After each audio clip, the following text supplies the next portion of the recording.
Muy buenas tardes, sean todos bienvenidos a Foros Corpo Boyacá, esta vez en alianza con la Fundación Montecito. En esta oportunidad hablaremos de un tema posiblemente que suene extraño para la mayoría de las personas, pero que apasiona a quienes lo investigan. Es la paleolimnología, en particular asociada con el lago de Tota. Al final de este webinar y foro, anhelamos que todos sepamos mejor de qué trata, por qué es tan importante y cómo podemos apoyar esta rama de la ciencia para el lago de Tota desde las instituciones, las autoridades, la academia y los actores locales en el territorio. Al final de este foro leeremos las preguntas formuladas en el chat del Facebook. Recordarles que es una iniciativa de Corpo Boyacá bajo la dirección de Herman Amaya y también de la Fundación Montecito. Como expositor principal hemos invitado para esto al experto, él es el doctor Jaime Escobar. Jaime Escobar es ingeniero ambiental de la Escuela de Ingeniería de Antioquia. Tiene una maestría en el Departamento de Geología de la Universidad de la Florida y un doctorado en el Departamento de Recursos Naturales de la misma universidad. Jaime Escobar es profesor asociado de la Universidad del Norte.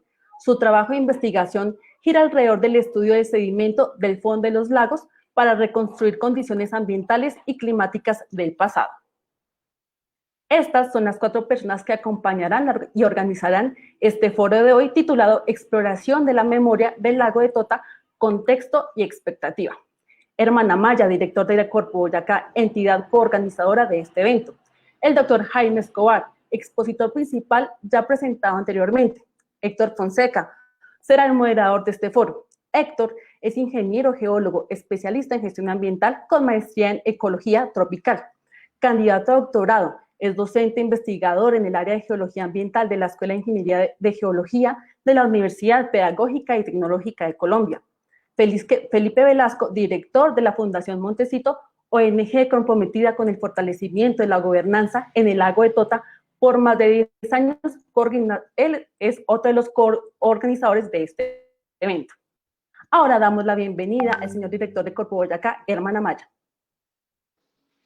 Bueno, muy buenas tardes a todos. Qué alegría inmensa este espacio en el cual hoy podemos encontrarnos para poder conversar sobre la ciencia aplicada, sobre la geología y un poco acercarnos desde ese ejercicio que ha hecho el doctor Jaime, valioso de poder comprender desde los sedimentos, pues indudablemente la historia, y no la historia de los lagos, sino la historia del planeta, la historia de la Tierra y a su vez la historia del universo.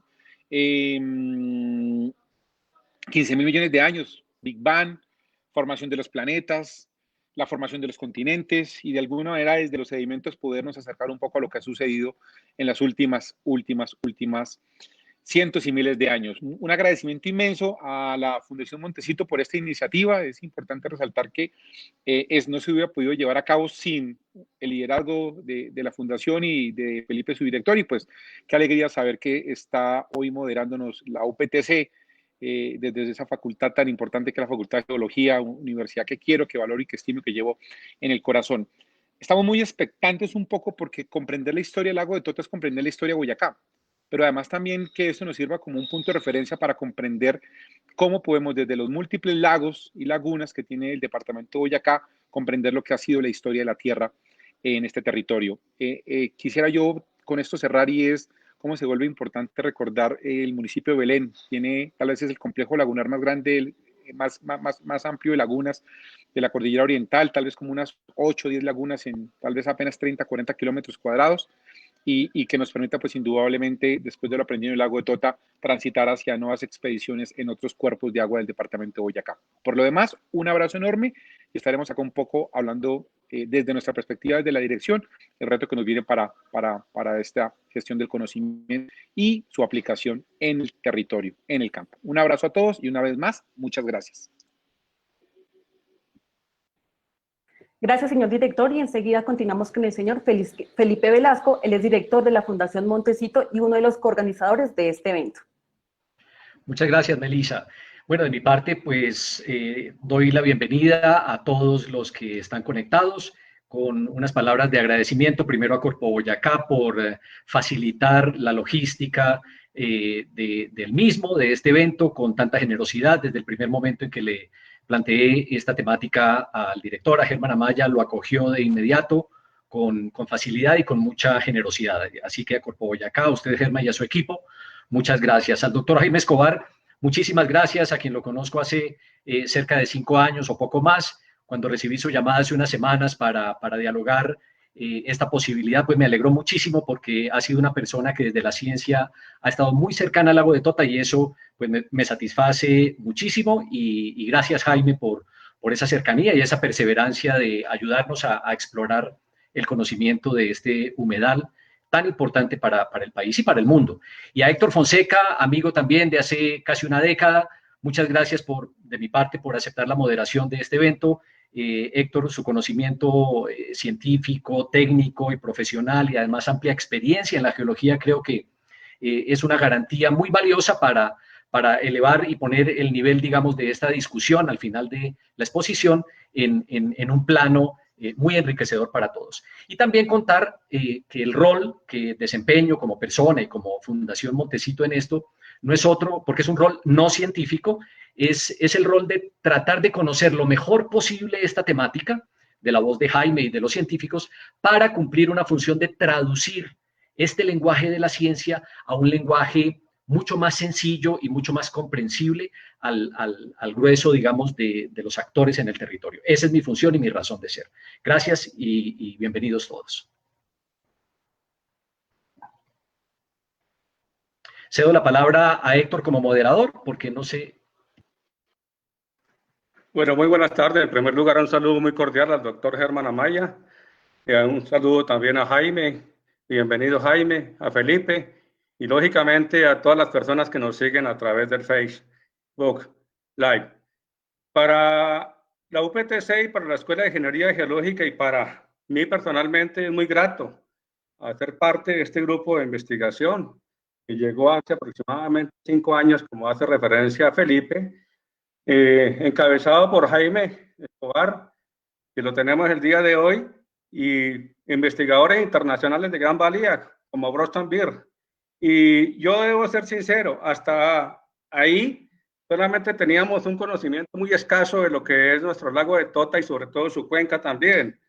Conocimiento que de pronto hacía referencia de que hace 2 millones de años se levantó la cordillera y que muy posiblemente empezó a funcionar como cubeta y receptora de sedimentos. Pero qué bonito es conocer la geometría del embalse actual y de pronto mirar qué hay en profundidad, en esos sedimentos que se tienen en profundidad. A veces yo decía, de pronto es similar el espesor de agua actual a los sedimentos que están abajo. Como lo va a decir Jaime, los espesores de sedimentos son mucho más altos de los que nos imaginábamos. Y en esos espesores de sedimentos hay una data bastante importante del conocimiento del pasado del territorio, de nuestro entorno boyacense, y particularmente del área andina de gran altitud. De modo de que este tipo de investigaciones son muy bienvenidas y nos van a dar luces importantes para preservar, para conservar y recuperar ese entorno y los ecosistemas ligados a nuestro lago de Tota. De modo de que muchas gracias, doctor Jaime, por estar presente con nuestra conferencia. Y sin más preámbulos, de una vez le doy la palabra. Bienvenida a su conferencia, doctor Jaime Humberto Escobar Jaramillo.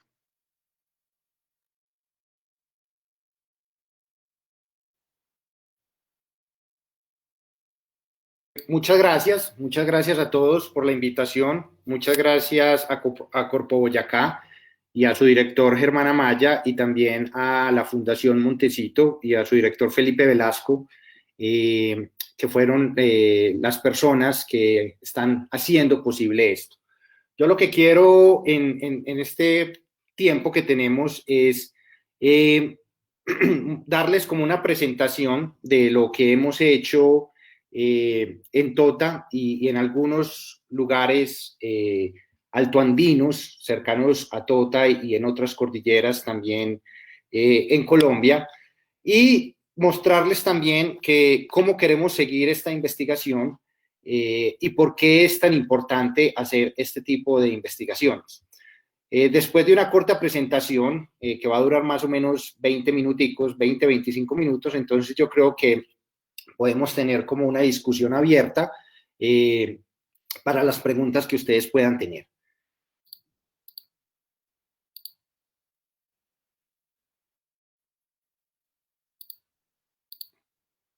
Bueno, estoy presentando acá, denme unos segundos mientras carga la presentación, creo que ya la deben estar viendo. Entonces, como les dije, pues hoy vamos a hablar un poquito de la importancia del lago de Tota y quisiera entonces empezar. ¿Sí me están viendo? ¿Sí están viendo la presentación? Jaime, en este momento no. Al comienzo se vio, pero en este momento no. Se salió de la A mí me presentación. aparece, Ahí, ahora estás sí, presentando tu Ahí sí, pantalla. ahí sí. Bueno, perfecto, listo. Entonces, quisiera empezar entonces hablándoles un poquito. Esto es una gráfica, estas son los datos que tenemos de la estación meteorológica que tienen ustedes en Aquitania, puesta por el IDEAM. Esto nos está mostrando cómo ha cambiado la temperatura en los últimos mal contados 20 años, ¿cierto? Entonces, miren, aquí tenemos 3 colores. Esto lo que nos está mostrando, entonces, es desde el año 2006 hasta el año 2018, cómo ha cambiado la temperatura. Tenemos, entonces, la temperatura máxima mensual, la temperatura mínima mensual y el promedio, ¿cierto? Pero lo importante acá en esta presentación en particular, el mensaje más importante, esta es una estación que está al lado del lago, es que si nosotros vamos a confiar en los registros instrumentales que tenemos de variables climáticas, como es la temperatura, como es la precipitación, humedad del aire, muchas de las que ustedes puedan pensar, si confiamos en esos registros instrumentales, no podemos ir muy atrás en el tiempo. Claro ejemplo es lo que tenemos acá, ¿cierto? Solamente tenemos 15 años de datos. Entonces, si nosotros queremos estudiar cómo ha sido el cambio ambiental y cómo ha sido el cambio climático mucho antes del registro instrumental, tenemos que usar otro tipo de registros que se llaman los archivos naturales. De estos archivos naturales hay muchos, entonces uno puede ver las rocas, uno puede ver los anillos de árboles, uno puede ver los núcleos de hielo que tenemos en Groenlandia o en la Antártida, pero uno de estos archivos naturales que tenemos en el mundo y uno de los más poderosos son los sedimentos de los lagos. Entonces nosotros podemos ir a los lagos que tenemos en alta montaña o que tenemos cerca en el océano, podemos capturar ese sedimento que se acumula en el fondo de los lagos y por el estudio de ese sedimento podemos reconstruir las condiciones ambientales y climáticas del pasado. Yo con este dibujo que en algún momento hace ya 4 años hicieron mis hijos, se los pedí para una conferencia que tenía que dar, voy a explicarles muy rápidamente el poder o la lógica detrás de esta ciencia y el poder de estudiar los sedimentos que se acumulan en el fondo de los lagos. Entonces, imagínense, nos podemos imaginar que este es el lago de Tota o cualquier otro lago en el que ustedes quieran pensar. Es el mismo lago, pero son 3 fotos diferentes de ese lago en 3 periodos diferentes de tiempo. Entonces, este que tenemos acá abajo es el lago hace 5.000 años. Este es el mismo lago hace 2.500 años antes del presente. Y este es el lago en el presente, como si fuéramos a visitar a Tota el día de hoy o cualquier otro lago, ¿cierto? Entonces, miren que hay diferencias en esas 3 fotos de diferentes periodos de tiempo. ¿Cuáles son esas diferencias? Hace 5.000 años, digamos que la vegetación que había alrededor del lago o en la cuenca de drenaje del lago era un bosque, ¿cierto? Un tipo de vegetación muy particular. Y el clima, pues podemos decir, lo que nos está mostrando este dibujito, es que habían condiciones más secas y poco condiciones húmedas. También es muy importante notar que hace 5.000 años, si uno compara esta foto con estas otras 2 fotos que tenemos, hay muy poco sedimento acumulado en el fondo. Y esta partícula de sedimento, este granito de sedimento de color morado, está en lo que nosotros llamamos la interfase de agua-sedimento. Está en todo el borde en donde se mezcla el sedimento con el agua. Pasan 2.500 años y esta es la foto que tenemos, una foto muy diferente a la que teníamos 5.000 años atrás. ¿Cuáles son las diferencias? Entonces, la vegetación ya ha cambiado. Entonces, no hay tanto, hay bosque, ¿cierto? Pero no tanto como en el pasado años. Hay, por ejemplo, más pasto y hay algo muy particular. Tenemos cultivos, ¿cierto? Cultivos que fueron producidos por estos humanos que vemos acá, que no existían hace 5.000 años. El clima también es muy diferente. Entonces, miren que ya no es un clima seco, sino que es un clima más húmedo. Y tenemos algo muy importante, tenemos más sedimento acumulado, ¿cierto? Porque han pasado 2.500 años de más en donde sedimento que ha sido arrastrado de la cuenca de drenaje ha llegado al lago y se ha depositado. Lo mismo para esto, ¿cierto? Entonces, en el presente, pues tenemos unas condiciones climáticas y ambientales muy diferentes y tenemos mucho más sedimento acumulado. ¿Qué es lo importante acá para esta ciencia de la paleolimnología? Lo importante es que este sedimento se acumula de forma ordenada. ¿Qué quiere decir eso? Que esta partícula morada es mucho más vieja que esta partícula naranja y es mucho más vieja que esta partícula verde. Entonces, nosotros con ciertos equipos que tenemos, que ya se los voy a mostrar en unas diapositivas más adelante, podemos ir a este lago, ¿cierto?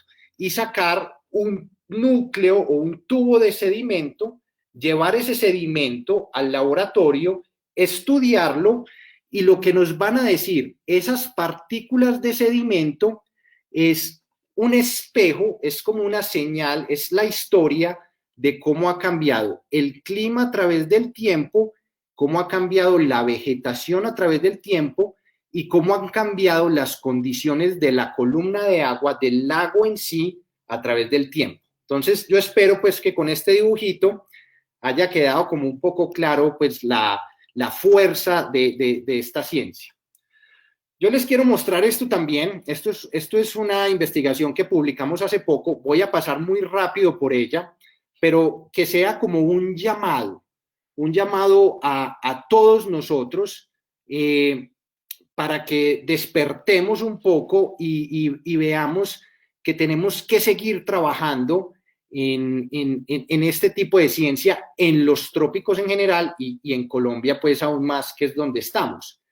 Este mapa lo que nos está mostrando es una compilación de una revista científica en particular que solamente se dedica a publicar artículos científicos de esta índole, artículos científicos de paleolimnología. Es decir, gente que va, saca núcleos de sedimentos del lago y publica los resultados. Miren que la gran mayoría de la ciencia que se está haciendo en zonas del planeta de altas latitudes. Entonces lo estamos haciendo en el hemisferio norte, ¿cierto? La gran mayoría en Estados Unidos, en Canadá, en Europa, en China. Y si comparamos eso con los trabajos que tenemos en el trópico, pues entonces el número palidece un poco, ¿cierto? Necesitamos hacer más. Alguien podría decir que esta distribución de estudios se debe a que en el trópico no hay tantos lagos como lo hay en otras zonas de altas latitudes. Miren lo que tenemos acá entonces al lado izquierdo de esta figura. Tenemos en gris, tenemos el área en metros cuadrados de lagos por kilómetro cuadrado de continente, ¿cierto? Entonces miren que es justo decir, ¿cierto? Que en las zonas de altas latitudes en Norteamérica, Canadá, Europa, Rusia, ¿cierto? Tenemos más metros cuadrados de área superficial por kilómetro cuadrado de continente, miren este gris, que en los trópicos, ¿cierto? Pero miren, este rosado nos está mostrando el número de artículos publicados en esta ciencia. Miren que en zonas de altas latitudes, pues tenemos muchos artículos para muchos lagos, mientras que en el trópico tenemos muy pocos artículos para también una cantidad decente de lagos que tenemos, ¿cierto? Entonces, que sea un llamado a que tenemos que trabajar más en esta área, ¿listo? En esta área de la ciencia. Entonces, les voy a mostrar unas fotos rápidamente. Nosotros muchas veces lo que hacemos es buscar mapas hidrológicos, ver dónde están ubicados los lagos y nos vamos a explorar, ¿cierto? Nos vamos a explorar, nos vamos a buscar lagos. Estos son trabajos de campo que hemos hecho. Las fotos que les voy a mostrar son trabajos de campo en Venezuela y en Perú. Son lagos de alta montaña muy similares probablemente a los que ustedes están muy acostumbrados a visitar y a ver, ¿cierto? En los Andes colombianos. Muchos de ellos están cercanos pues, a los glaciares tropicales y son lagos muchas veces de difícil acceso, no es fácil llegar a ellos, nos toca subir los equipos acompañado pues, de gente de la región y también pues utilizar, digamos, animales para subir todos los equipos. Entonces, como lo dijo Felipe y como lo dijo Héctor, nosotros hemos estado trabajando en esto ya por varios años, no solamente en el lago de Tota, sino en otros lagos de alta montaña de los Andes colombianos. ¿Y cuáles son las preguntas que queremos responder? Entonces, nuestras preguntas principales son preguntas de cambio climático. ¿Listo? Entonces, queremos conocer cómo cambia la precipitación y la temperatura durante estos dos periodos que tengo acá escritos. Estos son términos geológicos. El Holoceno son los últimos 10.000 años y el Pleistoceno son los últimos 2.7 millones de años antes del presente. Queremos saber si estos cambios climáticos se dieron de igual manera en el hemisferio norte y en el hemisferio sur, ¿cierto? Y este trabajo en general, pues, está basado en el estudio de varios lagos que estamos trabajando en los Andes de Colombia. ¿Por qué es importante? Pues más, las preguntas son importantes, pero la motivación también es muy importante. Entonces, para las zonas, para las regiones, para las ciudades, como donde ustedes están viviendo y las que yo visito tanto y donde yo vivo también en Medellín, ¿cierto? En este momento, es importante conocer el cambio climático, cómo se ha comportado ese cambio climático, porque el 80, puede ser hasta el 80% de la precipitación en muchas regiones. O sea, el recurso agua, ¿cierto? Puede venir de esa precipitación casi que en el 80%. Sostiene los recursos hídricos de muchas zonas del centro y de Sudamérica, incluidas las grandes ciudades que tenemos en los Andes colombianos. Y muy importante también es que para poder saber qué nos espera en el futuro, tenemos que saber cómo se ha comportado el cambio climático en el pasado. Entonces, para conocer los futuros escenarios, tenemos que conocer el pasado. ¿Listo? Bueno, entonces esto es muy importante. Las fotos que les voy a mostrar, básicamente lo que nosotros hacemos, la gran mayoría de los sedimentos de los lagos con los que nosotros trabajamos, estos son los equipos que nosotros usamos. Son equipos muy sencillos, son dos botes inflables unidos uno con otro, ¿cierto? Y con la ayuda de estos tubos que se van uniendo uno con otro, nosotros bajamos por esa columna de agua, el tubo penetra en el sedimento, es un tubo bastante pequeño, no tiene más de 10 centímetros de diámetro, ¿cierto? Y dentro de ese tubo pues queda el sedimento acumulado y ese sedimento es el que llevamos al laboratorio después para estudiar. Aquí algunas fotos de ese sedimento o de esos tubos cuando los vamos bajando y al final esto es lo que obtenemos. Este es el tubo, es similar a un tubo de PVC transparente que nos deja ver el sedimento dentro de ese tubo. Como les dije, no tiene más de 10 centímetros de diámetro y aquí tenemos el sedimento acumulado. Entonces, lo que está más abajo del tubo es sedimento más antiguo y lo que está más cercano como a esta fase o esta interfase de agua-sedimento es lo más moderno. Este núcleo de sedimento se lleva al laboratorio, se submuestrea, se parte y se le hacen un sinfín de análisis físicos, químicos, para conocer las condiciones ambientales y climáticas del pasado. Estos equipos que yo les acabo de mostrar son equipos que se usan, que son viables para usar cuando la columna de agua no tiene más de 20-25 metros de profundidad. Entonces me voy a devolver para mostrarles uno no puede pegar 25 metros de estos tubos, ¿cierto? Y tratar, más de 25 metros, y tratar de sacar un núcleo, porque esos tubos o esas varillas se empiezan a doblar, entonces no sirven, ¿cierto? Entonces ahí viene como no quiero decir problemas, pero digamos de los retos con Tota. Tota es un lago profundo. Ya les voy a mostrar entonces qué hemos usado y qué queremos usar. Este es al final, pues este es como se ve el sedimento, ¿cierto? Después de sacarlo de ese tubo. Y estas, digamos que son fotos de cómo se ve el sedimento cuando uno saca, pues digamos, muchos tubos llenos de sedimento seguidos. Entonces, ¿cuáles son los retos con el lago de Tota? Los retos con el lago de Tota es que es un lago muy profundo. Entonces, vamos a volver a esta diapositiva. Entonces, miren, ¿por qué es importante volver a esta diapositiva?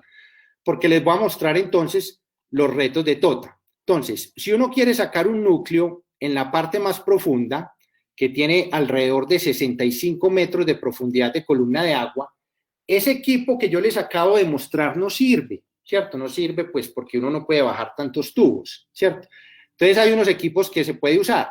Si uno quiere sacar, digamos, esos núcleos de sedimento por acá por la orilla, ¿cierto? El problema es que puede tener una pendiente muy alta y ese sedimento no se va a depositar de forma ordenada, entonces de pronto no le sirve, ¿cierto? Entonces usted tiene que buscar la forma de ir a la parte más profunda y tratar de sacar un registro completo. Entonces, ¿qué hemos hecho en Tota durante estos últimos 5 o 7 años? Entonces, lo primero fue que usamos los equipos que yo les acabo de mostrar y nos fuimos para zonas no muy profundas de la orilla, en la orilla, ¿cierto? Y sacamos algunos núcleos de sedimento con, digamos, con la pregunta o con el posible agravante que ese sedimento no esté acumulado de forma ordenada, entonces no se puede reconstruir de manera adecuada el clima del pasado, ¿cierto? Pero igual lo hicimos, sacamos esos núcleos. Y lo otro que hicimos fue que usamos unos equipos especiales, que son estos tubos pequeños, aquí los tienen, este sedimento es sedimento de Tota. El problema, bueno, entonces estos equipos llevan un peso aquí arriba, como un peso, y lo que hace es que ellos se entierran y van amarrados a una cuerda, no a unos tubos, sino a una cuerda. El problema con estos equipos en especial es, uno puede ir a las partes más profundas porque no hay tubos, sino que es una cuerda, entonces se puede dejar caer por la columna de agua a cualquier profundidad, pero los tubos son muy pequeños, entonces uno solamente alcanza a sacar muy poquito sedimento, alcanza a sacar 40, 50 centímetros de sedimento nada más. Estos son los núcleos que sacamos y miren que solamente van 30 centímetros en profundidad.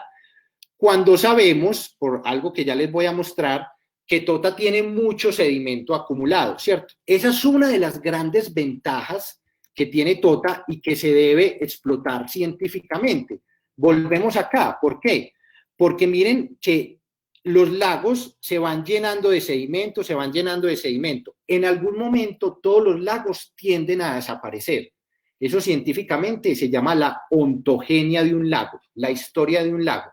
En algún momento esta cuenca de este lago va a estar llena de sedimento, pero Tota es un lago muy, muy profundo. Entre más profundo sea el lago, eso significa que probablemente más sedimento va a tener acumulado, más tiempo ha existido, o sea, puede que Tota tenga cientos de miles o millones de años, ¿cierto?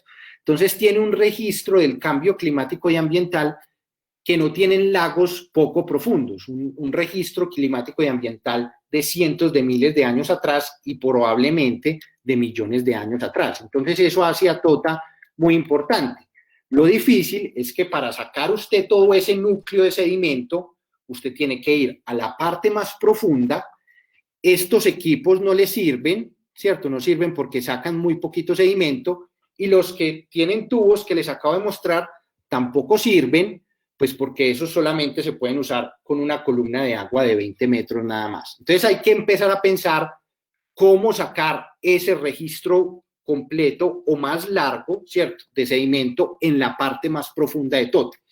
Entonces, lo que hicimos fue un trabajo, primero para conocer la batimetría del lago, que las profundidades del lago en diferentes partes, ¿cierto? Y también queríamos saber cuánto sedimento hay acumulado en ese fondo para saber cuánto podemos sacar. Estos son los resultados, se publicaron. Héctor y Felipe son coautores de este artículo científico. Ellos tienen copia, el artículo ya está disponible, ¿cierto? Y se generó este mapa batimétrico de alta resolución. ¿Qué nos está diciendo este mapa batimétrico del lago? Que el área del lago es de 55 kilómetros cuadrados, que la profundidad máxima es de 67.4 metros y que la profundidad promedio del lago es de 30 metros. Entonces, piensen en eso también.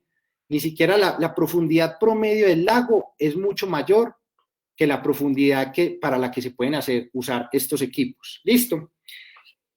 Yo quisiera aprovechar como este espacio.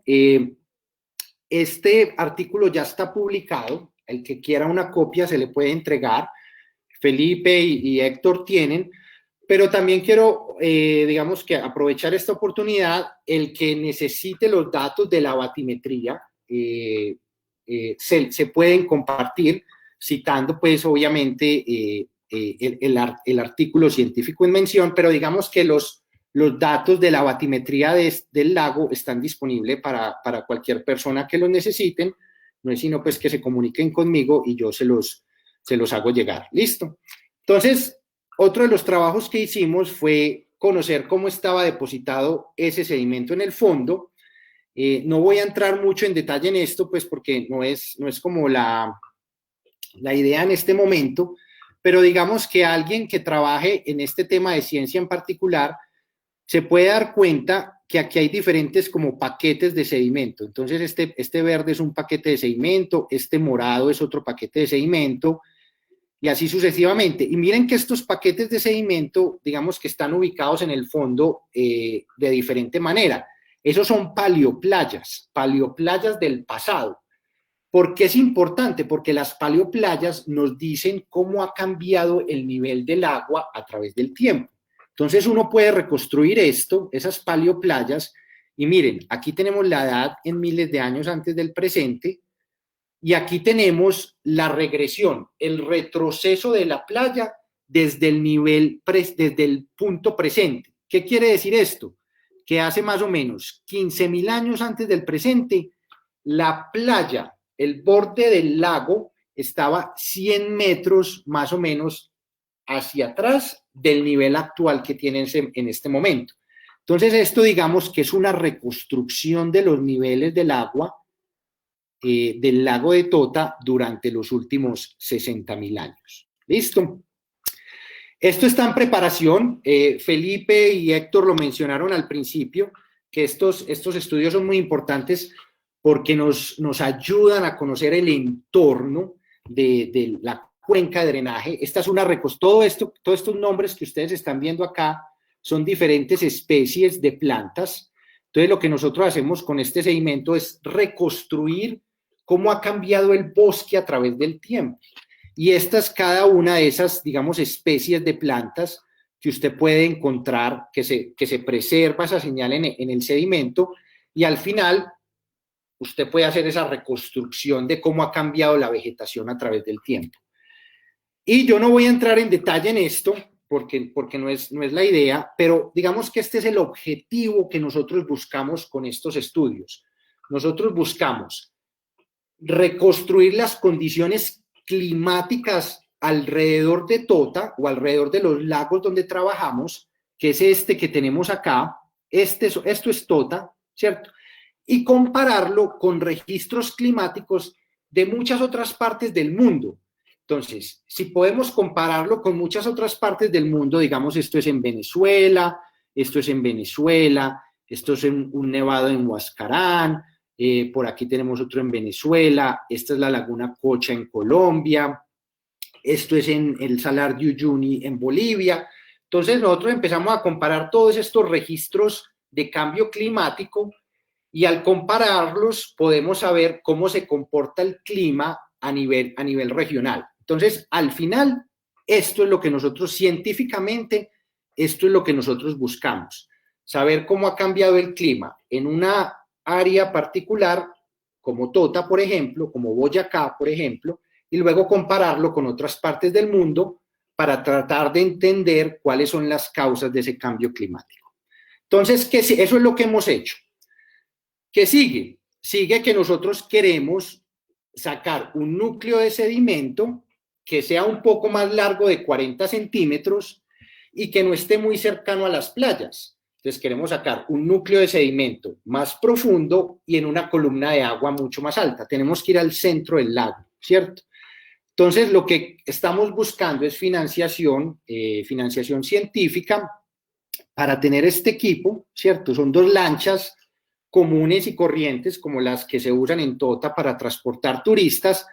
Estas 2 lanchas se pegan unas a otras, se construye un triángulo, una plataforma, y estos son los tubos que tienen más o menos 8 o 10 metros de largo, ¿cierto? Y estos tubos, digamos que esta es la plataforma, ¿cierto? Es una plataforma pequeña, ustedes pueden ver acá las dos lanchas unidas, y este es el tubo que digamos que con esta plataforma no lleva tubos, sino que también lleva un cable, se deja caer, aquí pues es como un dibujito de lo que se hace, se deja caer, el tubo se entierra y uno después saca ese tubo que tiene, digamos, una longitud de 10 metros con 10 metros de sedimento acumulado. Eso nos va a permitir estudiar las condiciones climáticas y ambientales del pasado, más o menos por los últimos 10.000 a 20.000 años. Miren que son 10 metros, este tubo tiene 10 metros. Ya sabemos que Tota tiene más o menos entre 200 y 300 metros de sedimento acumulado. Entonces nosotros apenas estamos cogiendo menos del 10%. O sea, si nos dan financiación para esto, nosotros estaríamos tomando menos del 10% de todo el sedimento que hay hacia abajo. Y quisiera terminar con esto. Estos son, digamos, trabajos científicos alrededor del mundo que se han hecho en lagos profundos. Entonces tenemos lagos en Asia, en China, en África, en Sudamérica tenemos el lago Junín, el lago Titicaca, Potroc Aic en Argentina, en Centroamérica está Nicaragua, ¿cierto? Y si ustedes ven al norte de Sudamérica, no tenemos todavía trabajos de esta índole de reconstrucciones climáticas en lagos profundos. Tota se podría convertir en el primer lago de esta índole, ¿listo? Entonces, bueno, con esto quiero terminar. Esta es la última presentación. Entonces, bueno, yo creo que quedamos entonces para preguntas si alguien tiene. Muchas gracias. Muchas gracias, doctor Jaime. Invitamos a las personas que están siguiendo esta conferencia a través del Facebook para que formulen sus preguntas y yo se las retransmito acá a Jaime y lógicamente al doctor Amaya y al doctor Velasco para que le demos respuesta. La primera pregunta va para los 3, mientras llegan las preguntas de nuestros seguidores. ¿Por qué creen que es importante para el presente y futuro conocer la memoria del pasado del lago de Tota? Y no solamente el lago de Tota, sino nuestros lagos altoandinos que tenemos acá en nuestro entorno, como dijo el doctor Amaya, en Belén y otros sitios. Entonces empecemos con Jaime. Bueno, yo creo que no me voy a demorar mucho, pero yo creo que como lo dije al principio, digamos, para conocer el futuro tenemos primero o para saber qué nos va a pasar en el futuro, tenemos que conocer bien el pasado. Y si nos dejamos guiar solamente por los registros instrumentales, pues esa historia del pasado no son más de 30, 40 años. Han habido cambios climáticos ambientales mucho más atrás de esos 30 o 40 años que se deben conocer explorando científicamente estos registros naturales como son los sedimentos de los lagos. Tota, por ser un lago profundo, ofrece, digamos que un registro temporal mucho más largo. Eso es algo importante en Tota, ¿cierto? pero yo quiero aprovechar esta oportunidad para, digamos, decir que Tota no es el único, ¿cierto? Como lo dijo el director de Corpo Boyacá, Boyacá está lleno de lagos, digamos, más pequeños, y cada uno de esos lagos tiene un registro sedimentario, un registro en el fondo del lago que nos ofrece una historia, que son más fáciles de trabajar, depósitos de turba que también se pueden ir a estudiar. Entonces, que sea un llamado, digamos, a trabajar en todos estos cuerpos de agua y a tener una reconstrucción, un entendimiento climático y ambiental de la región fuerte con todos los lagos que tenemos alrededor. Doctor Germán Amaya. No, digamos, yo quisiera, digamos, primero resaltar que me parece maravilloso digamos, cómo desde la geología se tiene la enorme posibilidad de comprender la historia de la Tierra, como yo lo decía anteriormente. Y yo quiero pensar un poco desde el ejercicio de pedagogía, Jaime, y de educación ambiental y un poco la necesidad de transitar hacia una ciudadanía ecológica, que es un poco alguna de las inquietudes que tenemos hoy en la corporación. Y es que cuando uno estudia la geología y uno hace ecología, uno comprende pues que la evolución del Homo sapiens se constituye en un proceso y que nosotros no somos pues de alguna manera la cabeza ni la punta de la lanza del proceso y que somos el resultado de un proceso que partió con Aries, el primer ser vivo que sale del agua, y que de alguna manera cuando las escalas son geológicas, pues indudablemente el hombre casi se vuelve imperceptible, ¿cierto? O sea, 15.000 millones de años Homo sapiens, 15.000 años Homo sapiens, agricultura, 70.000 Homo sapiens. ¿Y qué pasa? Que cuando aparecen estas escalas el hombre no está ahí. La formación de las cordilleras, la conformación de la Pangea y los procesos de separación. Y digamos, de alguna manera creo que hay un reto enorme, es que cuando yo tuve la oportunidad de acercarme leyendo un poco a Leonardo Boff, quien hace un poco de ecología y parte de la geología, uno de alguna manera cuando estudia se da cuenta que no somos nosotros la punta, que hay que transitar de una mirada antropocéntrica a una mirada ecocéntrica y que el planeta Tierra indudablemente ha estado el 99% sin nosotros como seres humanos. Y esto nos debe hacer repensarnos como sociedad en el marco del cambio climático, la crisis climática que estamos nosotros hoy enfrentando. Y este conocimiento, porque al final de cuentas es ciencia, que además de hacernos entender los procesos de conformación de la cordillera oriental, que además sería maravilloso entenderlo en otros lagos para poder comprender la formación de la cordillera, en términos no como lo hacen los geólogos con las rocas, digamos, pues no los lagos que permiten entender los procesos de afloramiento y la conformación de los sedimentos en las cordilleras, pero el lago permite comprender biodiversidad. Hay biericáceas, bipolilepis, el polilepis quadrugiga, que es el árbol emblemático de los páramos, las ericáceas, que son hoy tienen un cinturón de ericáceas en el bosque altandino, aparecieran las asteráceas, podríamos tener el punto de partida de los frelejones, que es la familia de los frelejones, y de alguna manera permitiría desde ese ejercicio geológico trazar unas pautas con la botánica y con la ecología para comprender la conformación ecológica de la cordillera oriental y del mundo entero en realidad, pero pues quiero hablar de los lagos. Pero al final de cuentas esto es ciencia y conocimiento aplicado maravilloso, pero ¿cómo lograr que este conocimiento nos haga nos haga a los seres humanos seres, pues digamos, que seamos capaces de asumir procesos más humildes frente al deterioro de los ecosistemas, frente al rol que tenemos hoy en el planeta Tierra y que nos permitan transitar de una mirada antropocéntrica a una mirada ecocéntrica? ¿Cómo hacerlo, Jaime? Gracias, mi doctor Germán. Felipe. Bueno, gracias. No, de mi parte solo añadir a la pregunta sobre por qué es valioso entender o conocer el pasado de cara al futuro. Lo único que en este momento se me ocurre pensar es que en términos de gobernanza, en términos de esa necesidad de tejer intereses en torno a un objetivo común en el territorio y que este objetivo sea positivo, el conocimiento es un pilar fundamental. Entonces, de por sí, el conocimiento per se es necesario. Ahora, al mismo tiempo, el poder, pienso yo, el poder conocer ese pasado en esa escala que nos explicaba Jaime, en esa escala de siglos y de milenios e incluso de millones, de cómo ha sido el comportamiento de nuestro lago en esa escala, y confrontarlo con el comportamiento instrumental, con los datos instrumentales que tenemos de los últimos 50 o más años, nos permite, a mi modo de ver, despertar conciencia al vernos reflejados allí como humanos de cuál ha sido ese impacto en las últimas décadas frente al comportamiento que de manera natural tienen los lagos en escalas geológicas. Y eso creo que nos ayuda, repito, a despertar conciencia. Y en la medida en que tengamos conocimiento y una mayor conciencia sobre nuestro rol humano en el lago y en el territorio, creo que podemos tener una mejor gestión. Llámese una gestión de las autoridades, una gestión de la academia, una gestión de los sectores económicos, porque vamos al final a despertar un poco más de sensibilidad y de, digamos, de mejor ciudadanía, ¿no?, frente a este territorio. Es mi percepción. Adelante. Gracias, Felipe.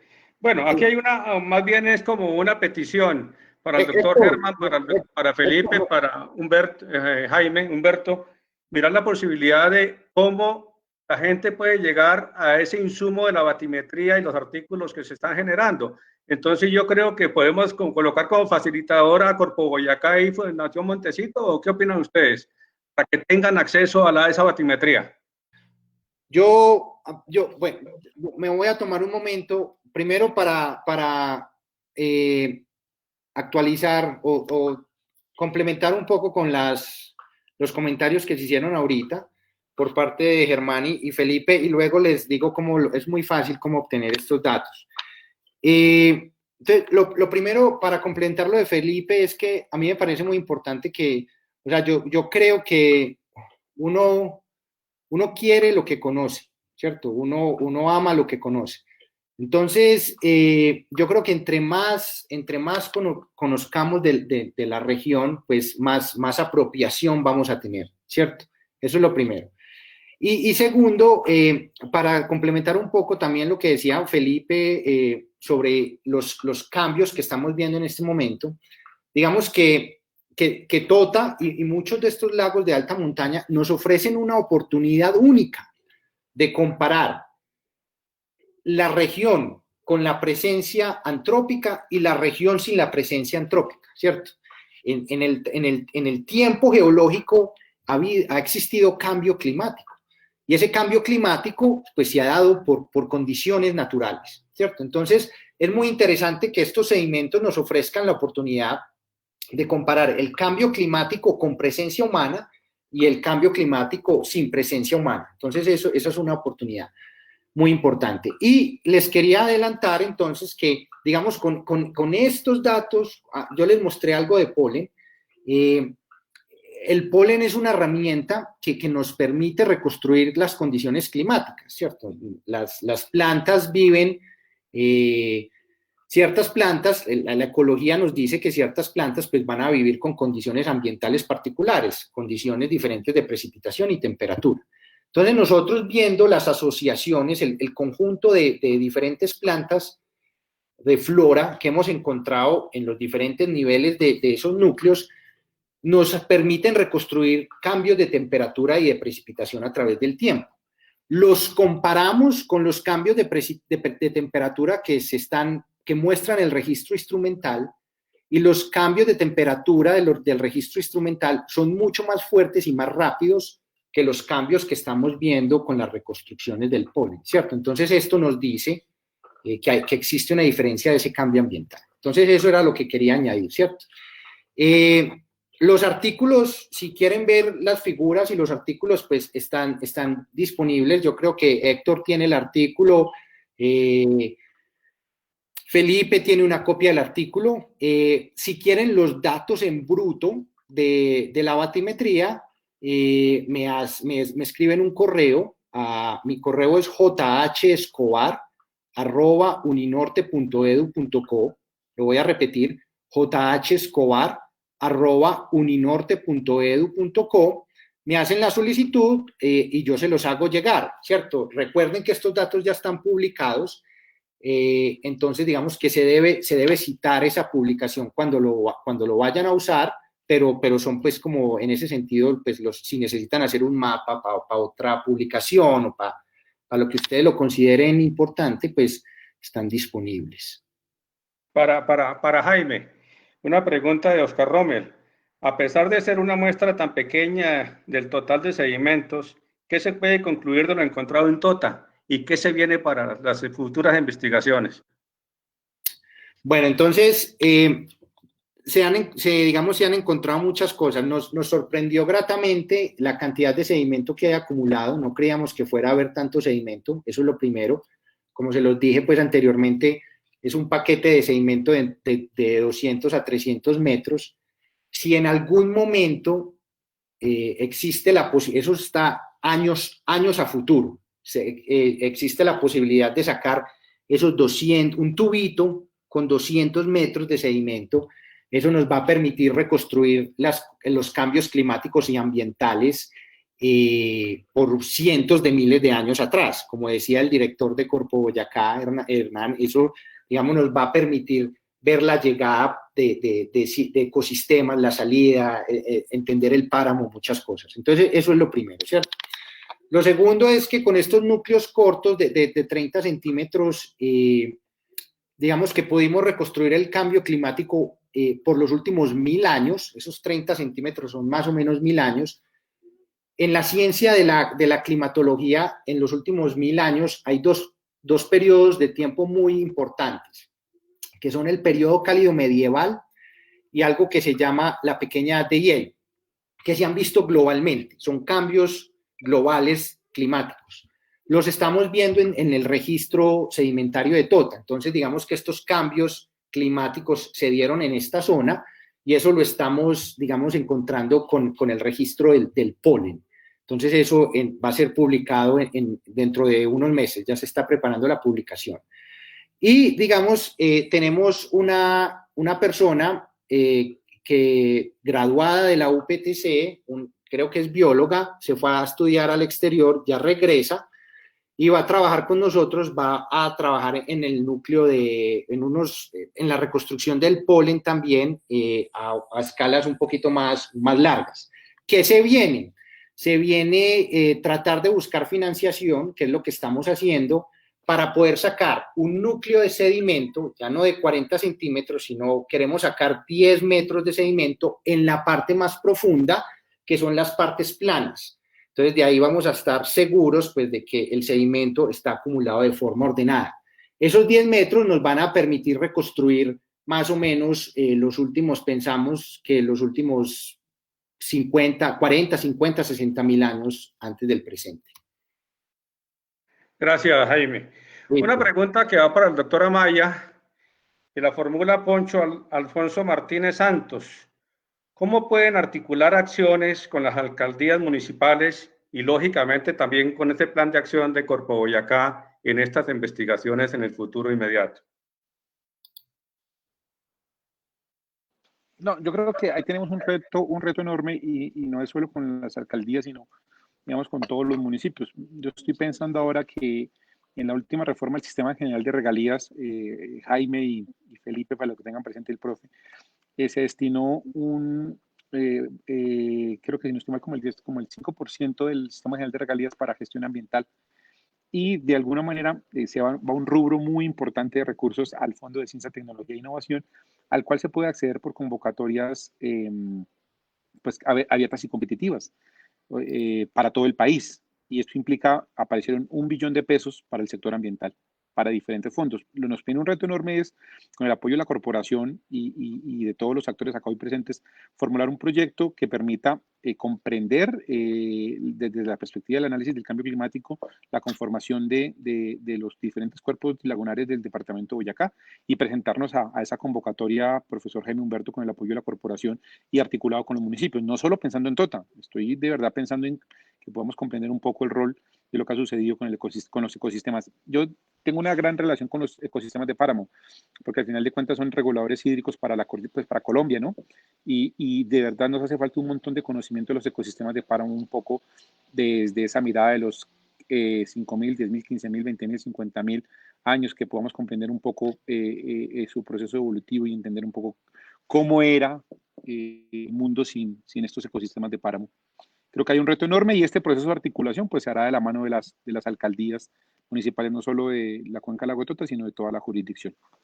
Gracias, doctor Germán. Repetitivamente, por acá me mandan un mensajito Manolo Salamanca Pérez. ¿Cree que en los últimos 50 años el cambio ha sido importante debido a la actividad antrópica en la cuenca del lago de Tota, Jaime? Entonces,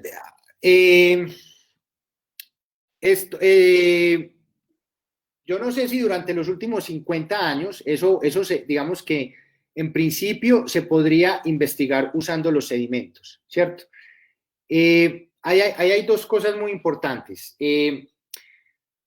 Nosotros hicimos a estos núcleos de 40 centímetros en donde tenemos los últimos 1000 años, se le hizo análisis, a ese sedimento se le hicieron análisis químicos de nitrógeno y carbono, y esto va a salir también publicado. Hay un incremento en los sedimentos de nitrógeno, pero no empieza durante los últimos 50 años, sino que empieza más o menos hace más o menos 400 años. Entonces, hace más o menos 1550, en el año 1550, 1600, ¿cierto? Entonces, digamos que desde ese momento ha existido un incremento. Y lo otro que digamos, que nos permite saber si podemos responder a esa pregunta o no, puede que en Tota no se sepa, puede que en Tota sí, puede que en otros lagos se pueda o no, es algo que está relacionado con la velocidad de sedimentación, con la tasa de sedimentación. Entonces, nosotros sacamos ese núcleo, ¿cierto? Y nosotros submuestreamos ese núcleo cada centímetro, sacamos lajitas cada centímetro. Ese centímetro es un periodo particular de tiempo de depositación. Dependiendo de la velocidad de depositación, ese centímetro puede ser una señal de 10 años, de 20 años, de 50 años, de 100 años, ¿cierto? Entonces, digamos que la resolución a la que podemos reconstruir las condiciones climáticas y ambientales va a depender de la velocidad a la que llegue ese sedimento al fondo. Entonces, cuando tú me dices que si ha habido cambio en los últimos 50 años, tenemos primero que saber qué periodo de tiempo abarca ese centímetro al cual estamos cortando ese sedimento, ¿cierto? Si ese centímetro de sedimento abarca los últimos 100 años, pues no solamente te puedo dar respuestas cada 100 años, ¿cierto? Entonces, eso es lo primero que hay que revisar. Lo que sí te puedo decir es que han habido cambios químicos en los nutrientes, en el sedimento, que no necesariamente reflejan la columna de agua, pero digamos que ha habido una acumulación diferente de nutrientes a partir del año más o menos 1550, 1600. Gracias, Jaime. Hay una pregunta que va para los tres, que me parece muy aterrizada en el sentido de lo que puede pasar cuando se colmaten los sedimentos. Si los lagos por su cauce natural tienden a extinguirse, ¿qué consecuencias traería para nosotros si apuramos esta desaparición por la actividad humana? Empecemos con Felipe.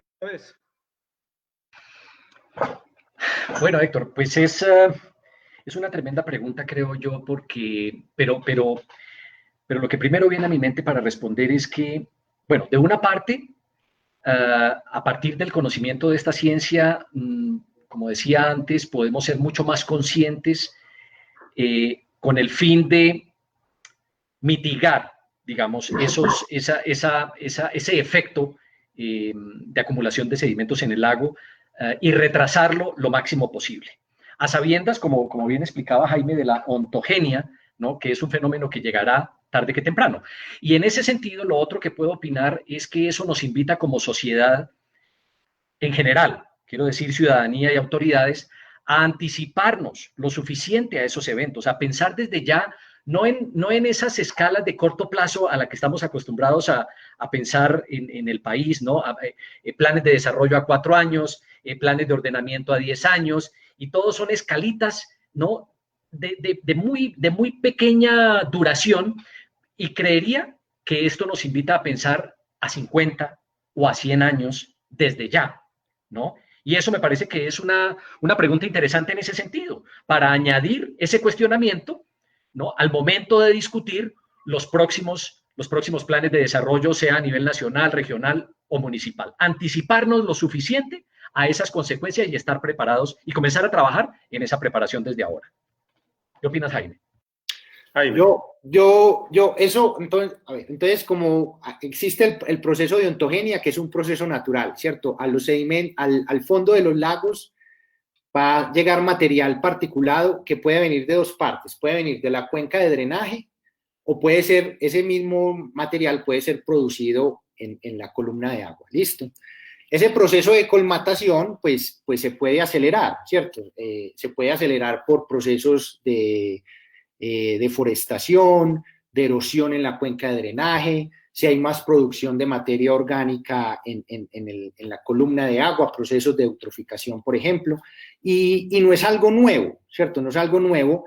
Hay muchos ejemplos en Colombia. Yo diría que uno de los más claros es lo que le ha pasado a muchos embalses de generación de energía, ¿cierto? En donde se estima que la vida útil va a ser X años y el embalse se colmata o pierde profundidad porque hay una aceleración de la llegada de sedimentos al fondo de los lagos, ¿cierto? Entonces, sí, es algo que se debe empezar a pensar, como dice Felipe, a Tota le llegará a su fin, pero hablemos en escalas geológicas, ¿cierto? Ese fin puede ser en cientos de miles de años, millones de años, cuando esos 67 metros de columna de agua pues se llenen de sedimento. Pero existen procesos que pueden acelerar la llegada de sedimentos al fondo del lago. Doctor Germán, la misma pregunta. Sí, yo creo que ahí hay un ejercicio importante y es que yo creo que los datos del lago de Tota, Jaime Humberto, son datos que van más allá de la escala geográfica de la jurisdicción de la corporación o el mismo departamento de Boyacá. O sea, son datos que permiten comprender el país entero. Yo creo que sería muy, muy valioso que pudiéramos nosotros desde esos datos, pues claramente apostarle a la comprensión del cambio climático en el país. Creo que este es un elemento muy valioso y un poco a partir de lo que ustedes han hecho con los datos que tienen de la Cocha. Yo creo que este es un punto de partida y sería muy valioso y cuenten con la corporación para convocar a más actores dentro de este proceso que permita comprender la historia de los lagos, la historia de las cordilleras y la historia, pues, nuestra historia natural y geológica. Gracias, doctor Germán. Hay una pregunta de Inés Vergara, docente de Ingeniería Geológica de la UPTC, que dice, ¿se observa alguna relación entre el mayor espesor de sedimentos del lago y los drenajes actuales? ¿Qué nos puede contar al respecto? No he mirado eso. No lo he mirado, entonces no quiero darte una respuesta equivocada o que no sepa. Lo voy a mirar a ver si existe una relación de acumulación de esos paquetes de sedimento y los drenajes actuales. Si quieres podemos conversar en los próximos días o semanas, pero de pronto Héctor también te puede responder, yo creo que mejor esa pregunta. Yo no soy tectónico sedimentólogo.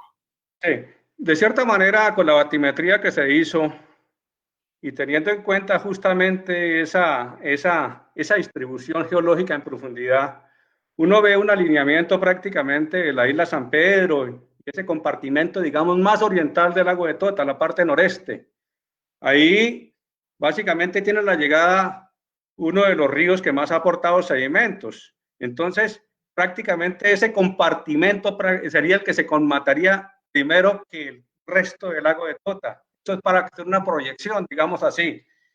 Y también, pues no hay que decir mentira en este aspecto, que la ubicación de la misma población de Aquitania en la parte oriental ha influenciado notoriamente justamente la geometría del lago en ese sector, entonces, y la sedimentación. Entonces, hay que tener en cuenta esos aspectos que se están notando ya desde el punto de vista de la batimetría. Otra pregunta que viene por acá, que la formula, ya me estoy llegando por acá, Fabio Mauricio Ramírez Mesa, ingeniero geólogo, dice, en los estudios palinológicos se deriva a que la población muisca o cultura herrera ya poblaba esta zona de los Andes en los últimos 1000 años, se han encontrado rastros de polen de tubérculos andinos. No sé si de pronto ya se pudo analizar eso o es parte de lo que viene en la investigación futura. Es una muy buena pregunta. Yo soy un enamorado de la arqueología y estos núcleos de sedimento pues nos permiten reconstruir condiciones ambientales y de agricultura. Mi doctorado lo hice en unos lagos en Guatemala, estudiando la relación del clima, el ambiente y la cultura maya. Entonces esto siempre me ha gustado mucho. No hemos encontrado tubérculos, digamos, en estos núcleos cortos que tenemos. Recuerden que estos núcleos cortos de 40 centímetros van solamente hasta el año más o menos 800 o 1000 antes del presente. Entonces tenemos un registro de 1000 años, más o menos. En los núcleos más profundos que queremos sacar, más largos, esperamos que el polen nos dé una señal, digamos, de habitación precolombina en esta región. Esperamos encontrarla. Gracias, doctor Jaime. Bueno, le doy la palabra al doctor Germán Amaya porque tiene un saludito de despedida. Nosotros continuaremos con 2 preguntas adicionales, pero el doctor Amaya, por premura del tiempo, se nos va a despedir. No, yo voy a estar otros 15 minuticos tal vez. Estamos programados hasta las 4, pero bueno, me parece que el tema es valioso. Yo quiero esa pregunta, Jaime Humberto, que hacían el profe frente al tema de del rol de los habitantes los habitantes del altiplano cundiboyacense. Es muy fuerte porque entonces nos hace pensar en Guatavita, nos hace pensar en Iguaque, nos hace pensar un poco en muchas otras lagunas y un poco también juntar la arqueología con este ejercicio de comprensión de lagos. Yo sí creo y vuelvo y hago extensiva la invitación para que nos sentemos a trabajar y pensemos en cómo consolidar un proyecto de investigación de orden departamental o de orden regional y cuenten con el apoyo de la corporación y tenemos hoy la oportunidad de presentarnos a estas convocatorias que sé que se van a abrir y un poco que permitan orientarnos a tomar decisiones. Me gustaría mucho también, Felipe y Jaime, que fuéramos capaces de convertir ese artículo en un documento de fácil lectura, de fácil divulgación, en un documento pedagógico un poco para contarle a la gente que el lago lleva ahí millones y millones de años y un poco desde un enfoque de educación ambiental, que seamos capaces de entender que somos seres ecológicos y como decía Carl Sagan y Stephen Hawking, somos seres cósmicos. Yo quisiera... es un reto porque, pero es un reto que debe ser acogido, y yo creo que ahí deben participar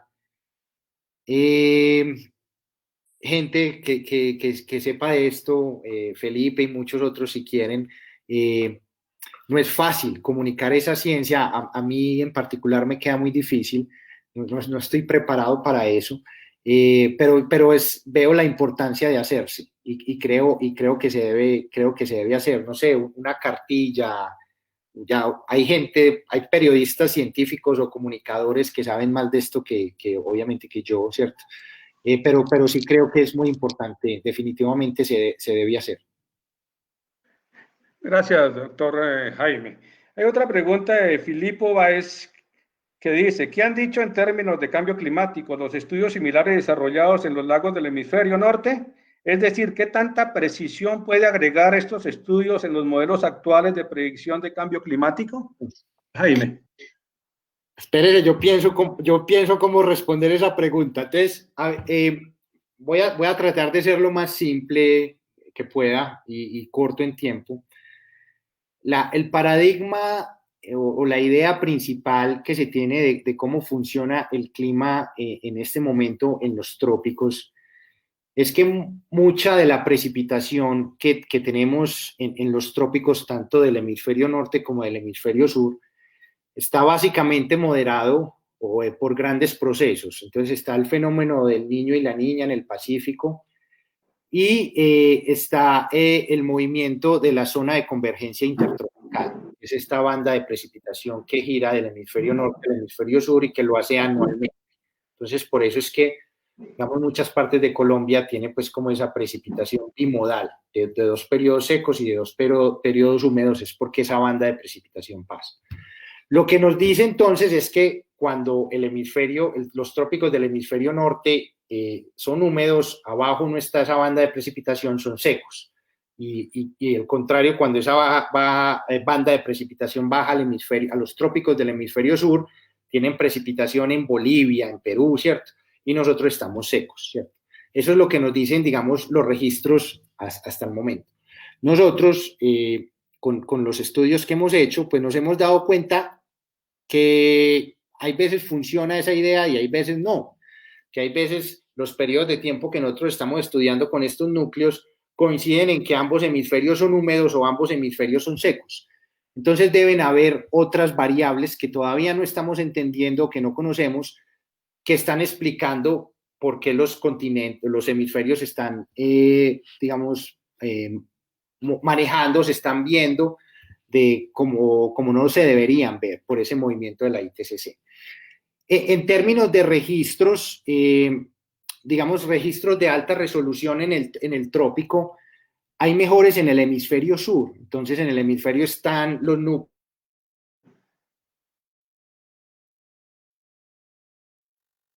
Bueno, bueno, continúa, Jaime, se fue un poquito la señal. Continúa. Bueno, voy a repetir entonces rápidamente. En términos de registros climáticos de alta resolución en el trópico americano, se tienen mejores registros en el hemisferio sur. Entonces, se tienen los registros de núcleos glaciares de alta montaña en Perú, en Bolivia. Se tiene un registro de alta resolución del lago Titicaca. En el norte de Sudamérica, descontando Centroamérica, pues tenemos un registro que es muy importante climáticamente para los que estudiamos esto, que es un registro marino de la cuenca de Cariaco. Se tiene un registro de Fúquene, cerca de Bogotá, ¿cierto? Pero necesitamos más, sobre todo en los trópicos del hemisferio norte de Sudamérica. Entonces, TOTA se convierte como en un candidato muy importante para registros climáticos de alta resolución por largos periodos de tiempo atrás. No sé si responda bien o no, pero rápidamente, pues yo creo que eso es lo que se puede decir. Gracias, Jaime. Yo creo que vamos a la última pregunta y va para Jaime también, y es que surge mucha pregunta de personas que están interesadas en este tipo de investigaciones, los costos de este tipo de investigaciones, las personas que participan en este tipo de investigaciones, esa infraestructura que de pronto tiene que inclusive traerse de otros lados porque no la tenemos acá. Entonces, para que nos cuentes ello.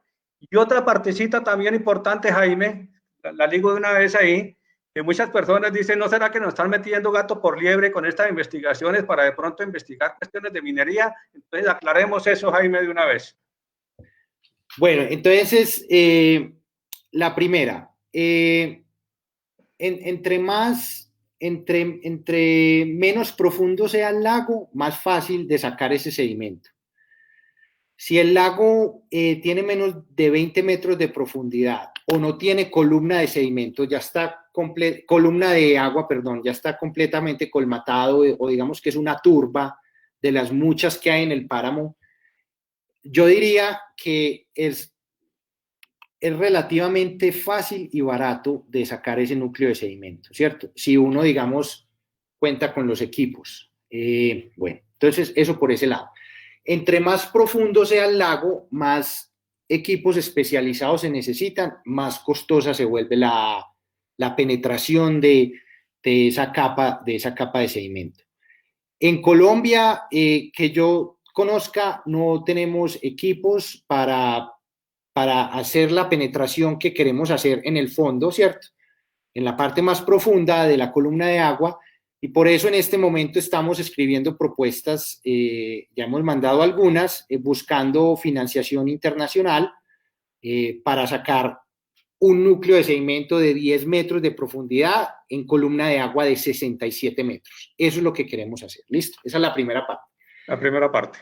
Lo que es muy caro también, ya los costos empiezan con todos los análisis que se le hace a ese sedimento. Entonces uno tiene que pensar que esos núcleos tienen que ser guardados a 4 grados centígrados en neveras, eso se toman fotografías de alta resolución, se tiene que contar con expertos que se dedican a cada una de esas áreas del conocimiento. Entonces se tiene un experto en polen, se tiene un experto en diatomeas en el sedimento, alguien que haga la química, alguien que haga la sedimentología, la granulometría, todo esto. Entonces es un equipo grande de personas, ¿listo? Entonces, bueno, esa es la primera parte. Y la segunda parte me parece muy importante. Creo que es muy importante dejar muy claro que estos proyectos científicos no tienen nada que ver con exploración minera, no tienen nada que ver con exploración de gases o exploración petrolera. Esas exploraciones manejan otros equipos y otras escalas de tiempo muy diferentes. Entonces, si usted habla con un geólogo al petróleo, para la formación de petróleo, por ejemplo, se toma millones y millones de años en formarse. Nosotros estamos estudiando el sedimento, no la roca que hay debajo de todo ese sedimento acumulado. ¿Listo? Entonces, estas son investigaciones científicas de cambio ambiental y cambio climático. Y, pues, si, digamos, quedara alguna duda o a nivel personal, pues nunca he trabajado en geología minera, nunca he trabajado en geología de energías de petróleo. Todos mis estudios son de investigaciones climáticas y ambientales. Entonces, estos datos no son para la exploración minera ni de petróleo. Gracias, doctor Jaime Humberto. Yo creo que ya básicamente está abordada la mayoría de las preguntas formuladas por nuestros seguidores, de modo que ya institucionalmente agradecer a Corpo Boyacá, agradecer lógicamente a la Fundación Montecito, y desde mi Escuela de Ingeniería Geológica, muchas gracias por esto, por esta oportunidad que nos dieron el día de hoy, que no es la primera ni no es la última, porque vamos a tener más oportunidades de estar interactuando en esta temática tan importante, y ojalá se vengan más investigaciones en nuestros lagos, como dijo el señor director, en Belén, en el norte de Boyacá. Tenemos una gran oportunidad de conocer nuestro territorio. Entonces, ya para finalizar, le paso la palabra a Melissa para que continúe con nuestra presentación. Melissa. Gracias, Héctor. Y pues agradecemos a nuestros expositores por habernos acompañado en una emisión más de Foros Corpo Boyacá, hoy con el tema titulado Exploración a la memoria del lago de Tota. Agradecemos a Herman Amaya, nuestro director de Corpo Boyacá, al doctor Jaime Escobar, a nuestro moderador Héctor Fonseca y a Felipe Velasco, director de la Fundación Montecito, y a los espectadores de nuestro Facebook Live. Esperamos vernos en una próxima oportunidad y feliz tarde para todos. Muchas gracias.